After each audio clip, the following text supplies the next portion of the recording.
drama plays out.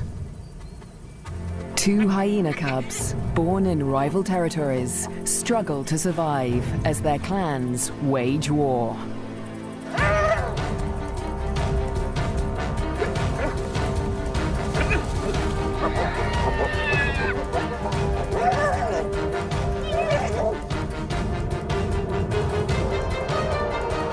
In this volatile world, will two new lives endure? The battles of the Bone Crusher Queens. The Lua Plain, flat, dry, merciless. Temperatures soar and water is scarce.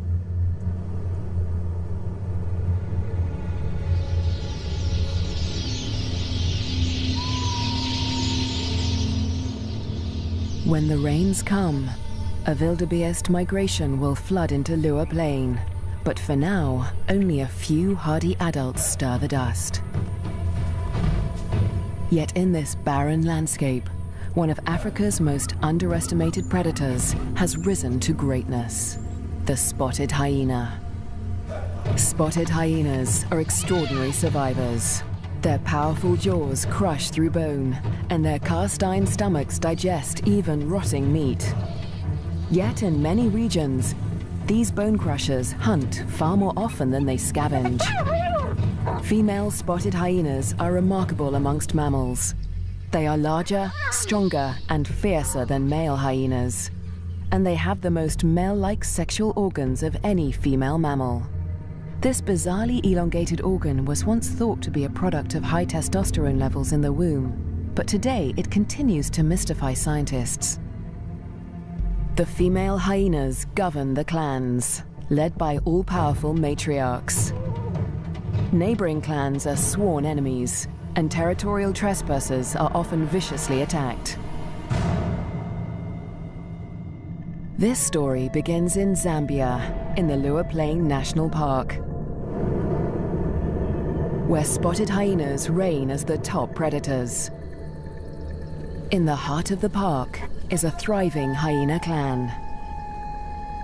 The clan's leader, the matriarch, lures her youngest cub from a burrow. It's a tiny female named Nasanta, and today the little cub meets her clan for the first time.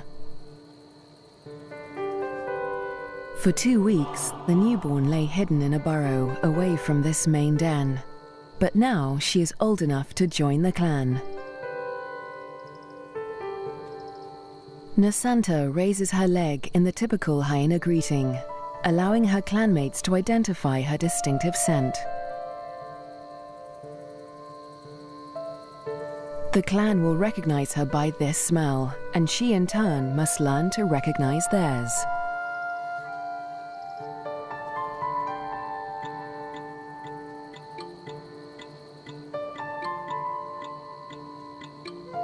It's an important learning curve, since each hyena has its own rank, and Nasanta needs to know who's who as she finds her place in the clan.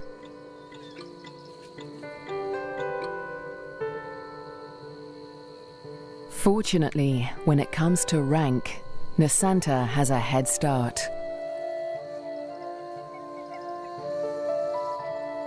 She and her twin sister get more than just milk from their mother. As cubs, they also inherit her superior status. As the matriarch, their mother ranks highest in the clan and enjoys the support and protection of all of the clan's dominant females. Nobody dares to confront her or her cubs. But not all hyenas live such charmed lives. 4 kilometers to the southwest is another clan, Nasanta's clan's greatest rival. This clan abounds with cubs. Most are the offspring of the high-ranking females, but one among them is different. His name is Twambo, and he is the son of a low-ranking female. Like Nasanta, Twambo inherits his mother's rank, but this time, it's not a blessing. Low-ranking hyenas are often bullied by the clan, and with his mother's rank, Twambo will be a target. His mother will care for him, but she won't dare to defend him from the more dominant females or their cubs. Behind her lies Twambo's father. He's the alpha male, the top-ranking male in the clan. But all spotted hyena males are subordinate to the females. He ranks even lower than Twambo's mother. Twambo will get little support from his low-ranking parents. He'll have to face his clanmates alone.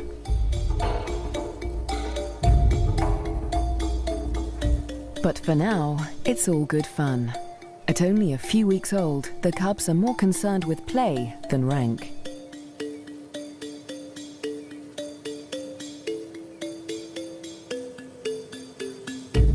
For Twambo, the worst is yet to come.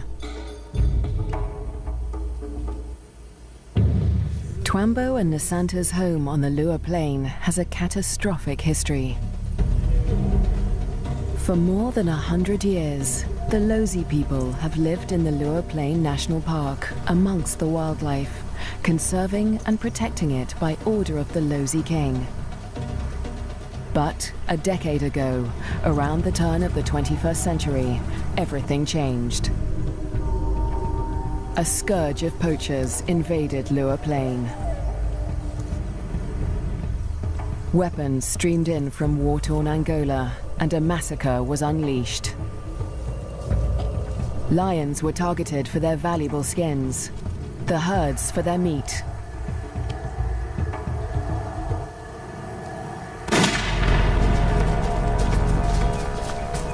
Death swept across the plains.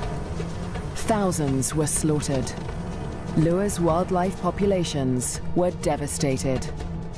By 2003, the hyena's gravest enemies, lions, were all but obliterated. Only one known lioness survived, probably the last of her species in the region. But the poachers spared the spotted hyena. With its blotchy coat, it made a poor trophy, and its meat was worthless as food. With the threat of lions eliminated, the spotted hyena came to dominate the Lua Plain. But life in Lua today still has its challenges. The last weeks of the dry season are excruciatingly hot. The landscape distorts behind a haze of heat.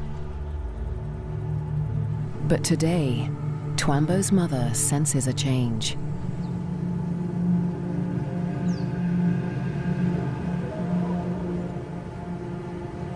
A wind has picked up, carrying with it the promise of relief.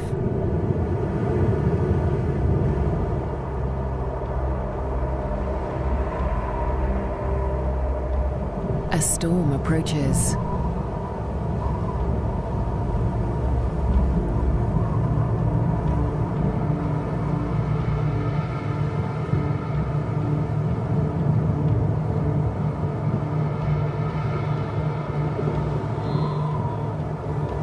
The wildebeest bulls revel in the anticipation of rain.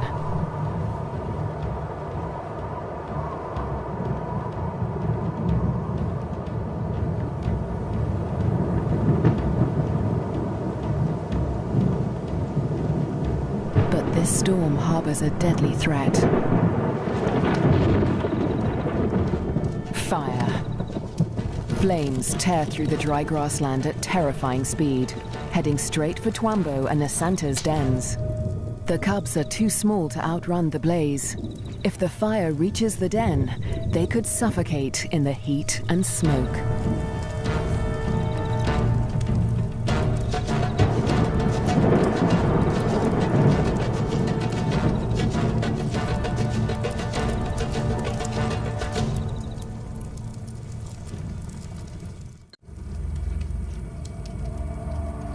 A new dawn brings the dying flames of the inferno.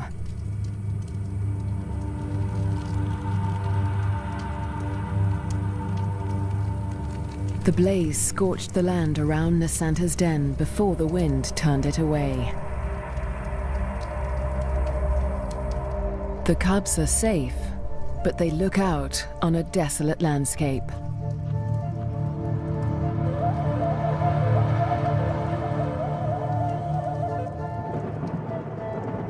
As the last embers burn to dust, the promised rain arrives at last.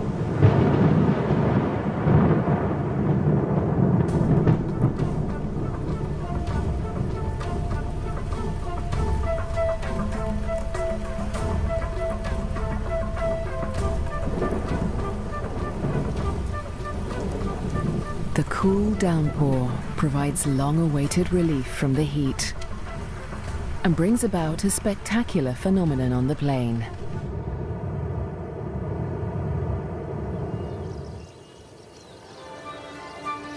A few days after the fire, a carpet of pink lilies sprouts across the plains. Triggered by chemicals in the smoke from the fire, the beautiful bloom lasts only a few weeks.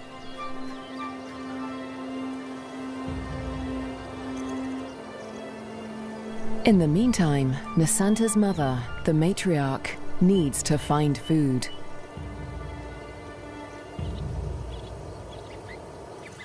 The matriarch heads north, where the first herds of the migration begin to gather, leaving young Nasanta untended at the den.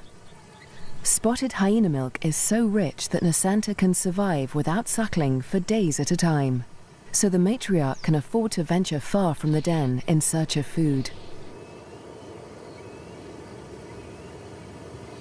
At last, she spots a telltale sign of a potential meal. Vultures.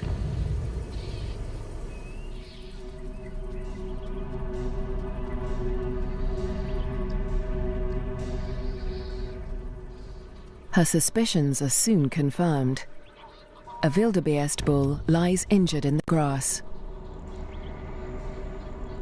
The matriarch is the first hyena on the scene, but she is not the only predator. This bull is the victim of the last lioness in Lua Plain. The matriarch tries to move in on the bull, but she's unnerved by the lioness. A conflict with a big cat could be fatal. The hyena keeps her distance as the bull quietly dies, not willing to provoke a conflict while the lioness remains nearby.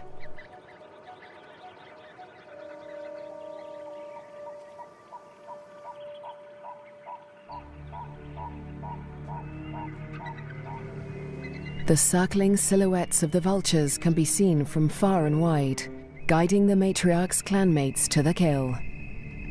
In the darkness, the hyenas feast at last.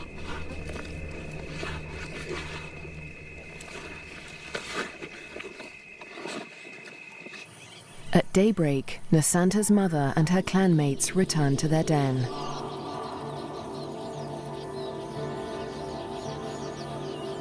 The matriarch rouses the cubs. Nasanta is larger now, and lighter fur marks her face and neck. The adults have returned with meat, a rare luxury for hyena cubs.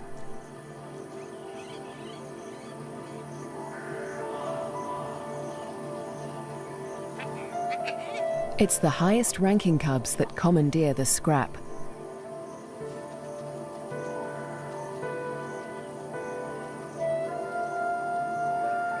Nasanta is lost to the feast, but she fights for her share.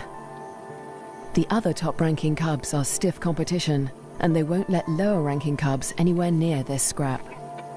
As an adult, Nasanta will have to contend with highly competitive clanmates at kills. She must learn to eat fast or lose out, since a clan can reduce a carcass to scraps in less than 20 minutes. She will still suckle her mother's rich milk for about a year, but this new taste for meat is the beginning of Nasanta's transformation into a deadly and efficient predator. The Lua Plain is undergoing an extraordinary metamorphosis. In the coming days, the rains fall in an almost continuous deluge, the beginning of an annual flood that will cover much of the plains in water.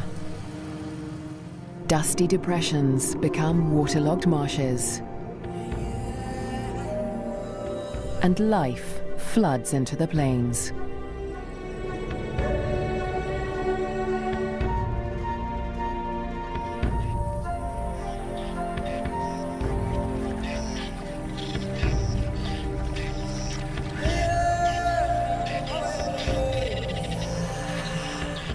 At last, the migration arrives.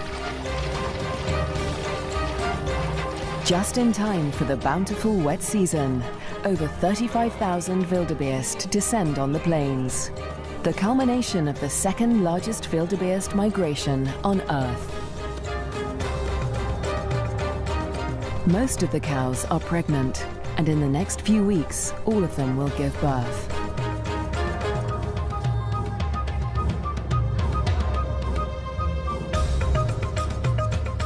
The calves make easy prey, but the sheer number of them ensures that many will survive to adulthood.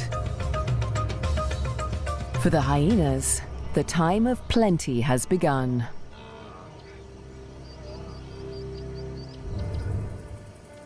Meanwhile, at the den to the north, Nasanta is finding her place in the clan. She marks the grass around the den with a distinctive scented paste from glands beneath her tail. The adults use this pasting to mark their territory.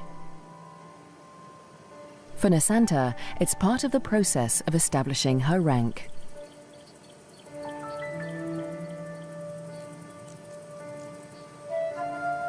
She is quickly learning to exert the status she inherited from her mother. This male flattens his ears behind his head as she approaches him, showing his submission to her. Nasanta lifts her leg in the typical hyena greeting, allowing him to recognize her distinctive scent. Most of the adult males here are immigrants from other clans who joined Nasanta's clan to find a mate. They forfeited the rank they inherited from their mothers when they left their own clans, falling instantly to the bottom of the hyena hierarchy.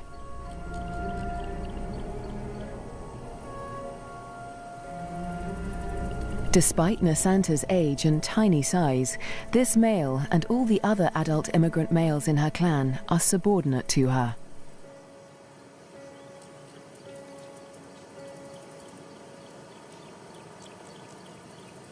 The tiny cub holds such sway because her mother backs her up.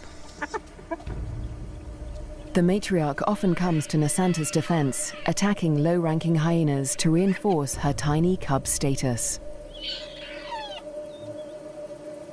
The male is now in a precarious position. He must show absolute submission if he is to avoid an attack. Nasanta follows her mother's example, sniffing the male's genitalia. He bows and bobs his head to show his subservience.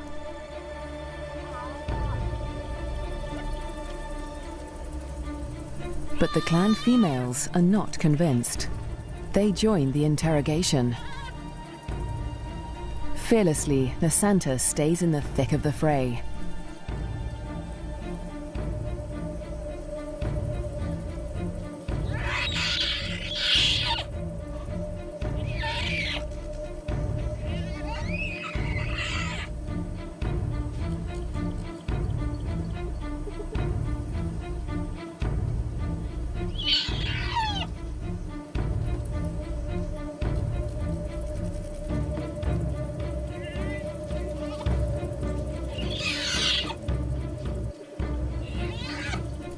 The other cubs are jumpy, but Nasanta seems fearless.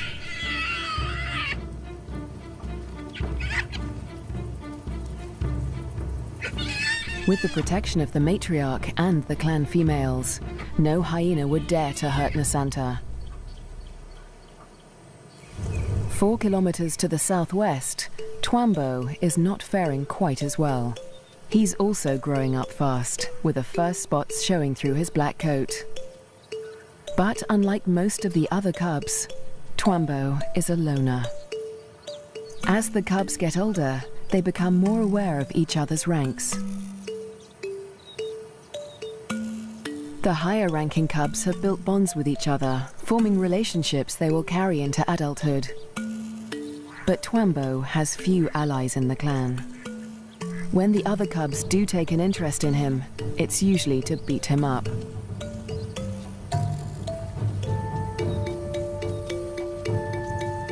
The older the cubs get, the more they pick on little Twambo. And unlike Nasanta, Twambo will get no help from his mother. He must fight his battles alone.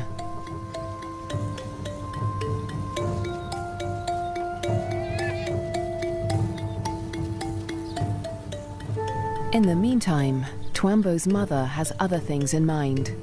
It's time to leave the cubs to hunt. There are many mouths to feed. The clan needs a big kill. Tonight, the hyenas will hunt as a pack.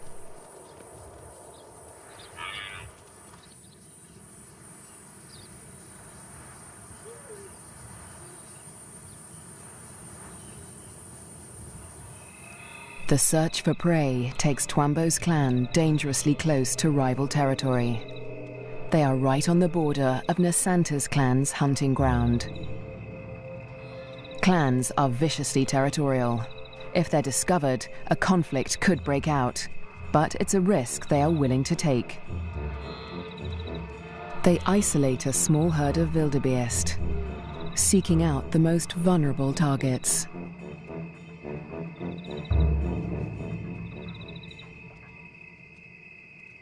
The clan charges the herd.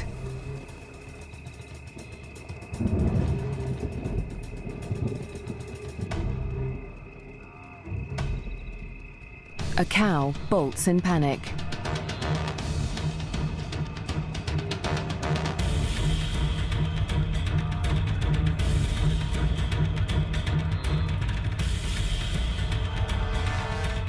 A calf is separated from the herd.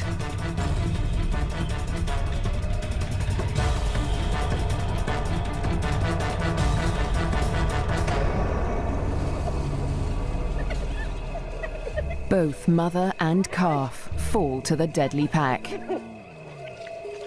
But despite their success, the clan's proximity to rival territory makes them nervous. A violent clash with Nasanta's clan could end in serious injuries. They eat feverishly, dismembering the carcasses in minutes. The powerful jaws crush down with almost half a ton of force, tearing through bone and flesh with ease. Despite the feeding frenzy, the hyenas are anxious to avoid being discovered by their rivals. They try to drag the kills back into their own territory before they are spotted.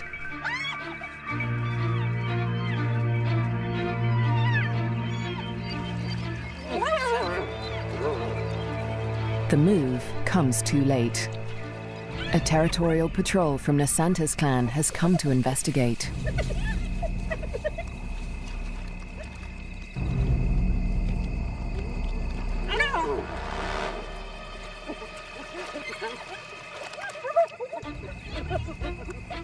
The scouts approach with caution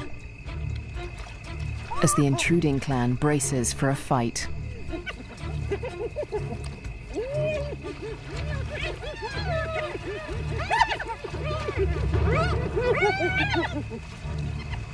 Tensions are high on both fronts.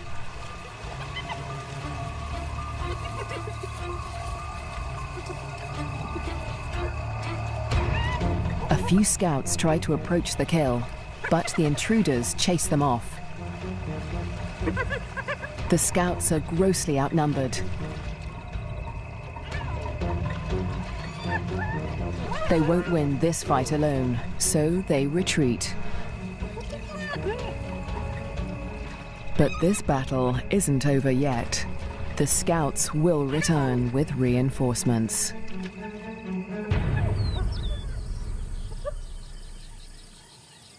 As dawn breaks, Twambo's clan continues its feast.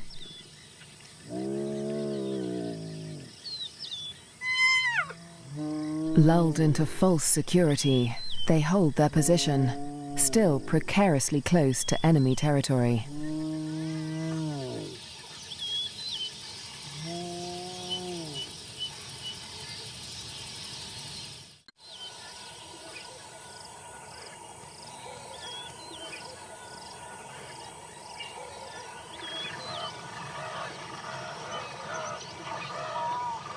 By mid-morning, the dregs of the kill are left to the lowest-ranking hyenas of Twambo's clan, who saw little of the lavish feast during the night. But they have overstayed their welcome. The scouts from Nasanta's clan have returned with reinforcements.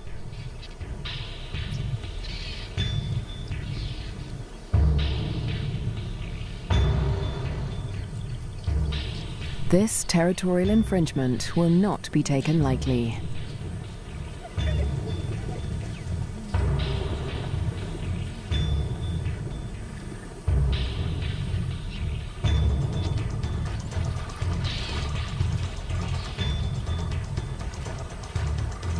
The intruders recognize the danger too late. The full force of Nasanta's clan is upon them.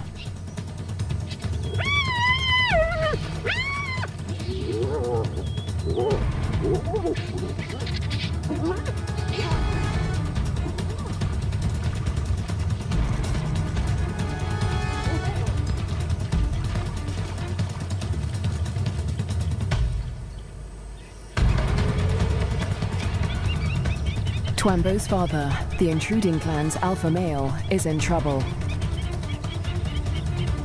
A large female from Nasanta's clan is close on his tail.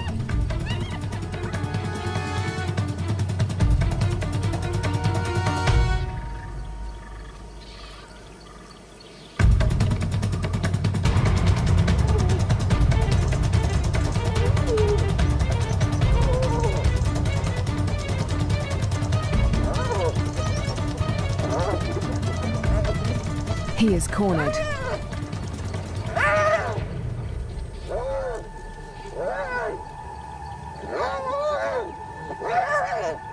The fierce females show him no mercy.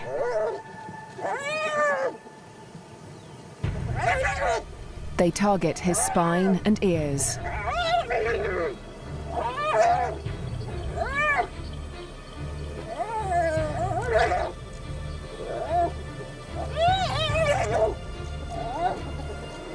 This is a fight for his life.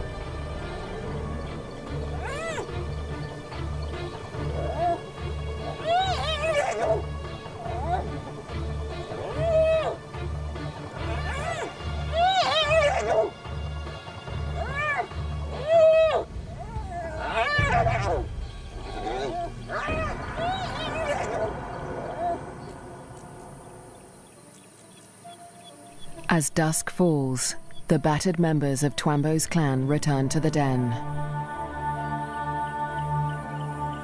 Many are wounded, but only one is missing: Twambo's father.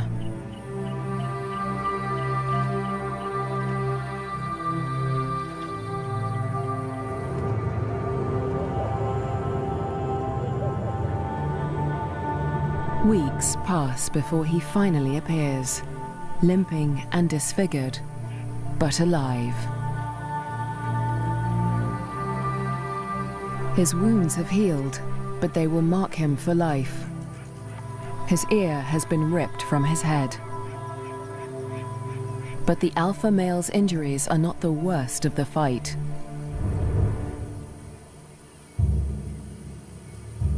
At Nasanta's den to the north, a male hyena's wounds reflect the true horror of the conflict.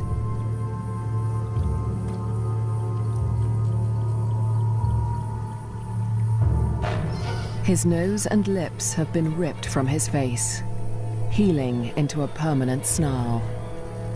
Next to humans, hyenas are probably one of the most fatally aggressive animals on Earth. One day, Twambo will have to breach this deadly territorial rivalry when he leaves to find a mate in a new clan.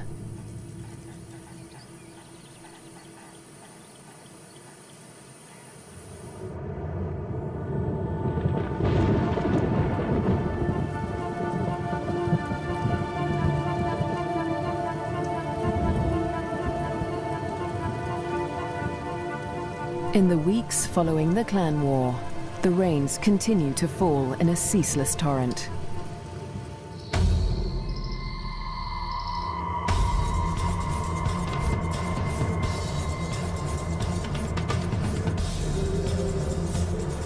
rising waters swallow vast tracts of land.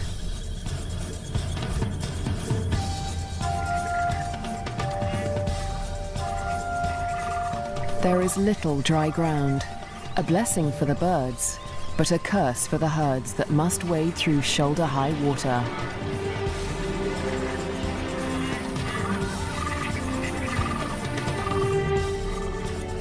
The flooding encroaches fast on Twambo's den.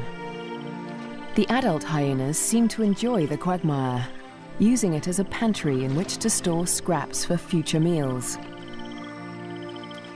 But the cubs cannot swim as well as their parents. If the waters reach the den, they could drown. For now, the den is still dry, and Twambo and his clanmates are safe. Twambo is starting to look more like the adult hyenas. His once black coat is now a spotty mane of brown fur, and he has more than doubled in size. But his low rank remains a problem. Even the smallest cubs still actively pick on him.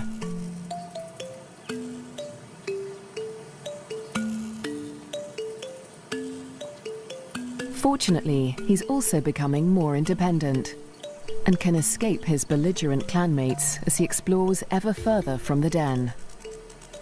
But as adulthood draws near, the toughest part of his life approaches. Soon, instinct will compel him to leave in search of a mate from another clan. If he's not killed for intruding on rival territory, he'll have to struggle for acceptance into a new clan. What little rank he has will be stripped away, and like the adult males of his own clan, he'll become submissive to the clan females. Unprovoked attacks and exclusion from kills will become commonplace. It's a hard life, but life without a clan is harder. Alone, he may struggle for food. His ability to draw nutrition from even the oldest bones may become a matter of survival. At the clan to the north, Nasanta and her sister will not suffer this fate. As high-ranking females, they will never want for food. In fact, unlike Twambo, they will often be the first to feed at kills. Much of the land around Nasanta's den is dry, and the matriarch guides the cubs through their future hunting grounds. Soon, they will even be allowed to join their mother on a hunt.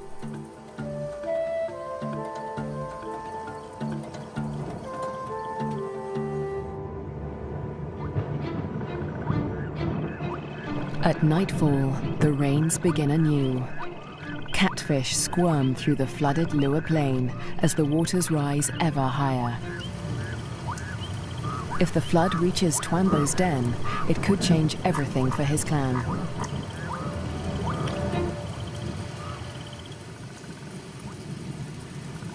The downpour continues into the morning. A female from Twambo's clan returns to the den, but her clanmates are gone.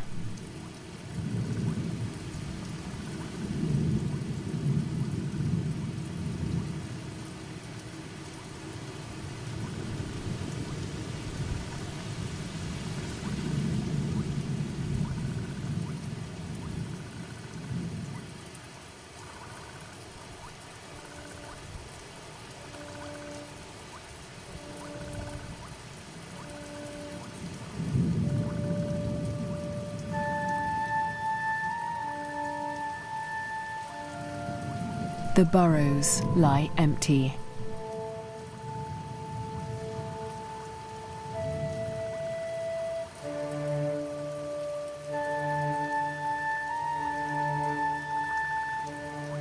The waters have crept within meters of the den. They are dangerously high. The cubs lack the size and strength to swim to safety and could easily drown in the deep waters.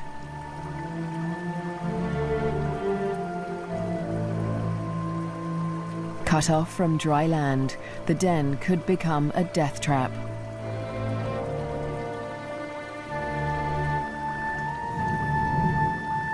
The matriarch must have led the cubs out in the night before the waters reached the den.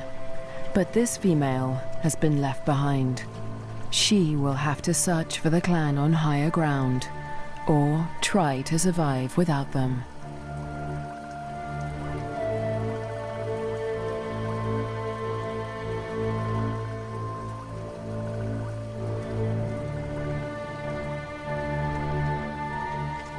Was Twambo with the other cubs when they left?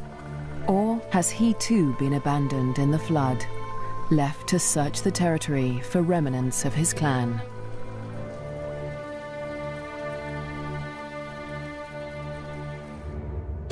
Years pass, and the fates of Twambo and his clan remain uncertain.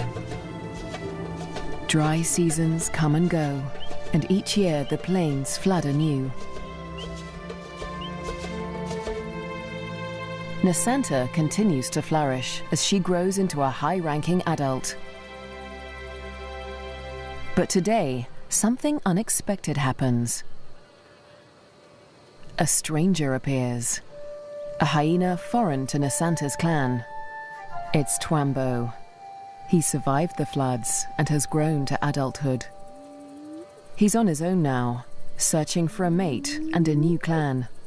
He's been drawn here by the scent of a female in season. That female is Nasanta, and Twambo gets her attention. He's an intruder in her territory, but she doesn't attack him. She'd rather claim him as a mate. New genes in the clan are a valuable asset, and nomadic males are often favored as mates over resident males. With Nasanta's approval, Twambo's intrusion is allowed by the clan, for now. But there is one hyena that disapproves of the match. He is a high-ranking male from Nasanta's clan, and his hopes for mating with Nasanta have been dashed for now by Twambo's unexpected appearance. The pair retreat to avoid a conflict, but the scorned male follows them, intent on challenging Twambo for mating rights. A long-distance chase begins.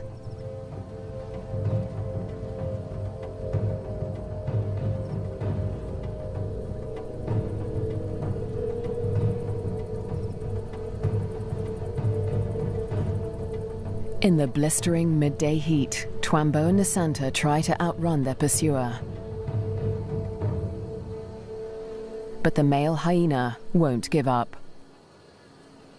After a marathon chase, Twambo and Nasanta mate at last. But in seconds, the competing male catches up. He's still desperate to mate, but he will have to get past Twambo first. Mating is no simple task for spotted hyenas. Because of Nasanta's male-like genitalia, it takes much maneuvering for Twambo to cover her successfully. Without her consent, no male can force her to mate. But that doesn't stop the scorned male from trying. He attempts to mount Nasanta from behind Twambo.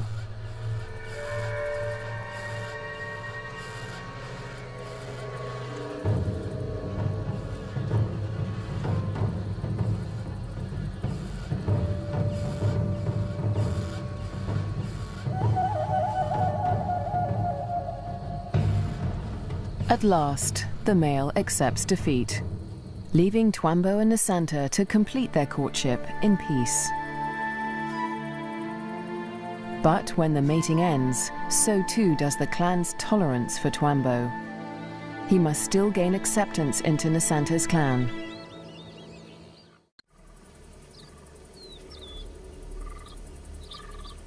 The next day, Twambo approaches Nasanta's den to attempt to gain acceptance.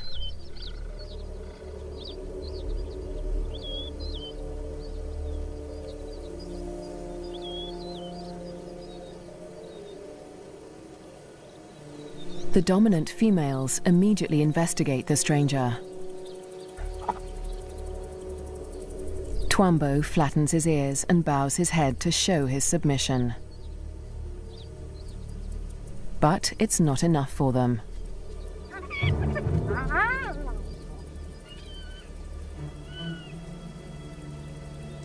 He's still a member of a rival clan, and they will attack him if he does not show complete submission.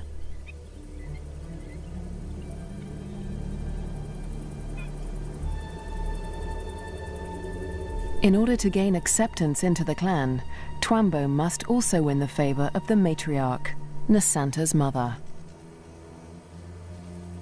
She is nursing a new litter of cubs, and she'll protect them at all costs, especially from strangers like Twambo.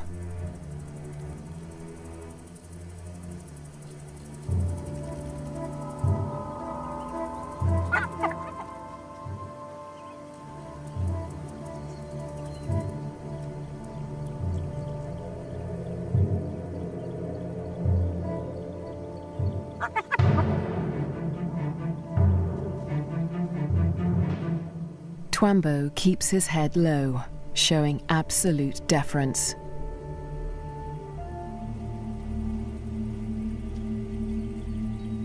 The tactic works. The matriarch relents.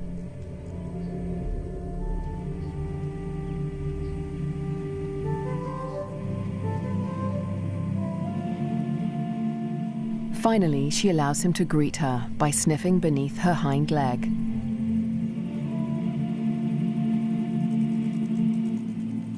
He does the same to her cubs, who will rank above him in this clan.